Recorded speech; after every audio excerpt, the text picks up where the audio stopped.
ஒரு கேள்வி. உங்க கோபம் உங்களை நடத்துதா அல்லது இனிமேல நீங்க தான் அதை நடத்தப் போறீங்க? நம்ம வாழ்க்கையில நம்மை அதிகம் காயப்படுத்துவ உணர்ச்சி கோபம். சின்ன விஷயத்துக்கு கூட வெடிச்சு பேசிடுறோம். பிறகு மனசுல ஒரு பெரிய வெடிப்பு. இதுக்கெல்லாம் இவ்ளோ ரியாக்ட் பண்ண வேண்டியதா?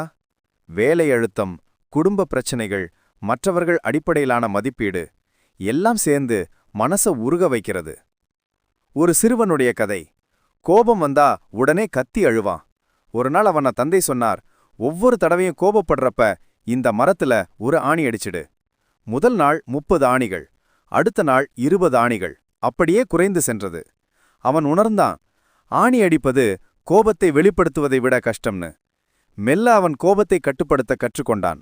ஒரு நாள் அவன் உற்சாகமாக ஓடி கூறினான், நான் கோபத்தை ஜெயிச்சிட்டேன். தந்தை மெல்ல பதிலாக சொன்னார், சரி, இப்போ அந்த ஆணிகளை ஒன்றொன்று எடுத்து வா. அவன் எடுத்தான். ஆனால் மரத்தில் நிறைய காயங்கள் இருந்தன. தந்தை சொன்னார், நீ கோபத்தை ஜெயிச்சிட்ட, ஆனா கோபத்தால் விட்ட காயங்கள் எப்போதும் இருக்கும். இந்த கதையின் பாடம், கோபம் எதிரி அல்ல, அதை புரிந்து கொள்ள வேண்டும்.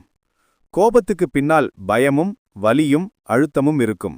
அதை அடக்காமல் அதை நடத்தினால்தான் நிஜ சக்தி தோன்றும். ஒரு நிமிஷம் தாங்கி சுவாசியுங்கள்.